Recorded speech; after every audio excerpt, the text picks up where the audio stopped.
Hi there and welcome to another video from Hegarty Maths. It's our last video on index form. In this video we're going to combine all the rules we've previously learned and we're going to bring in fractions and all sorts of other things just to test us as much as we can.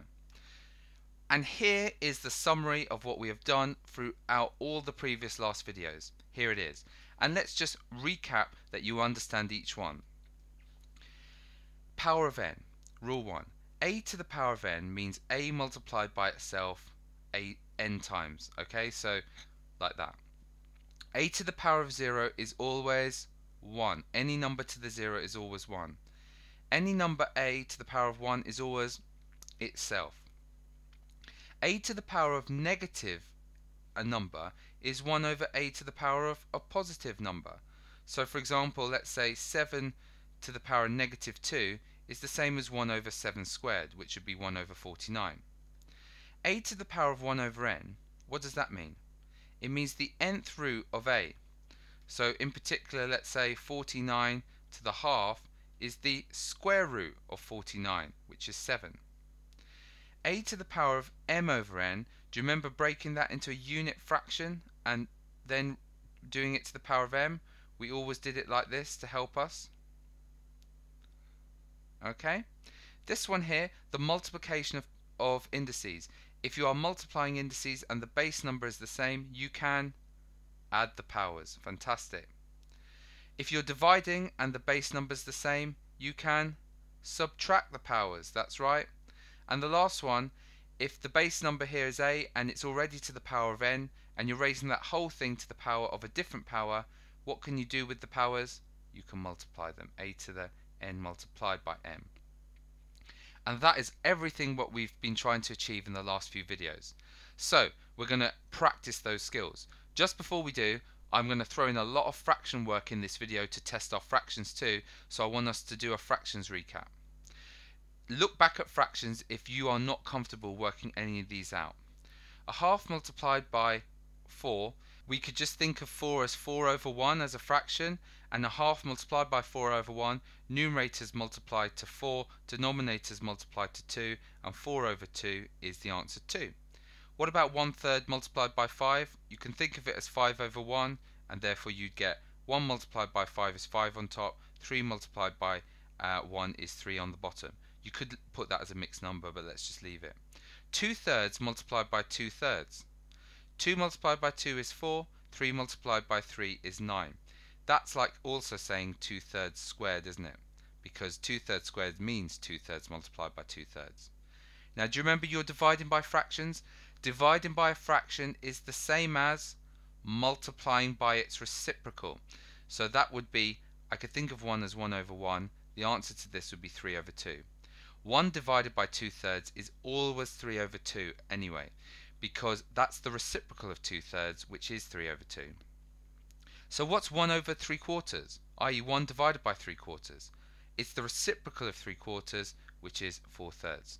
So do look back in fractions. All those videos are multiplying fractions and reciprocal, if any of that didn't make sense, because we're going to be relying on it a lot coming up. Right, straight into some questions. I'm going to assume all previous knowledge on fractions and powers, so I'd encourage you to pause each one and then just check that you got the same as me as I'm working through them. Let's go. A half cubed. What does that mean? It means a half multiplied by a half multiplied by a half. When I'm multiplying fractions, I can just multiply the tops and multiply the bottoms. That would be an 8. Simple as that. 2/3 squared means 2/3 multiplied by 2/3, which is going to be 4/9. 3/4 cubed, that's going to be 3 over 4 multiplied by 3 over 4 multiplied by 3 over 4. 3 times 3 times 3 is 27. 4 times 4 times 4 is equal to 64. And there you go, we have done. Next, what's a half to the 0? Anything to the 0 is 1. What's 2/3 to the 1? Any number to the 1 is just itself. Now, what's 3/4 to the negative 1? What does that mean, the negative 1? It means 1 over 3/4 to the positive 1, or just 1 over 3/4. And what's 1 over 3/4? That's the reciprocal of 3/4, which is 4/3. Next, a half to the negative 1 in a similar vein. What does that mean? Well, that means 1 over a half to the power of 1, which is 1 over a half. 1 over a half is the reciprocal of a half, which is 2 over 1, which is simply 2, isn't it? 2 divided by 1 is 2. Now this is where it gets a bit more tricky. 2/3 to the negative 2. That means 1 over 2/3 squared. Now 2/3 squared means 2/3 times 2/3, which is 4/9. So this is 1 over 4/9. That's the reciprocal of 4/9, which is 9 over 4. And this last one here, 3/4 to the negative 3 means 1 over 3/4 to the power of positive 3. Now 3/4 cubed, we've previously done that. That's 3 times 3 times 3 over 4 times 4 times 4, which is 1 over 27 over 64. And that's asking you the reciprocal of 27 over 64, which is 64 over 27. What about these? 1/9 to the power of a half. What does that mean, to the power of a half? Well, that means the square root of 1/9, the positive square root of a ninth. So we're asking ourselves, can we think of a number that multiplies by itself to give a ninth? Well, I can. It's a third. A third times a third. 1 times 1 is 1. 3 times 3 is 9. The square root of a ninth is a third. Let's give the next one a go in a similar vein. 1 over 125 to the third. That means the cube root of 1 over 125. I.e., can you think of a number that multiplies by itself 3 times to give you 1 over 125? I can. It must be 1 on top, because 1 times 1 times 1 is 1, and it would be 5 on bottom, wouldn't it? Like that. So the answer to this must be 1/5. And the last one, therefore, 125 over 27 to the third means the cube root of 125 over 27. So what am I asking myself? Can I think of a number, the same number, that multiplies by itself 3 times to give me 125 on top and 27 on the bottom?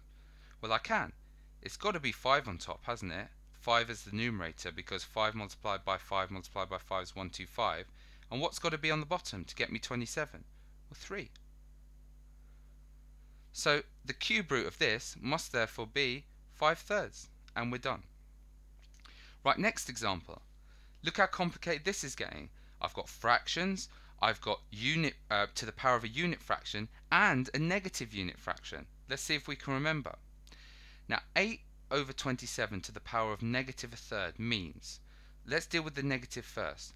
The negative means 1 over 8 over 27 to the power of a positive third. Now what does a third mean as a power? That means the cube root of 8 over 27. So we've got 1 over the cube root of 8 over 27. Now I'm just going to go off here a little working. Can you think of what the cube root of 8 over 27 is? Can you think of a number that if you multiply it by itself 3 times you get 8 over 27? Well, I'm thinking 2/3, right? So this is 1 over 2/3, which is the reciprocal of 2/3. 1 over 2/3 is always going to be 3 over 2. It flips the fraction. And there you go. Who would have thought we could get from there to there? This time we're asked to find n. Now that is asking us to write this thing as a power of 2. Now this thing here, I can easily write the square root of 2 as a power of 2. It's 2 to the half. And I can write my times sign there. Can I write 8 as 2 as a power of 2? Well, I can. I can write 2 cubed, can't I? And 2 cubed multiplied by 2 to the half, the base numbers are the same. I can add the powers. That's therefore 2 to the 3.5. Or as an improper fraction, 2 to the 7 over 2.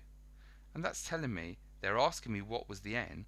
Well, I've just found that n is 7 over 2. When I write this thing here as a power of 2, I get n is 7 over 2.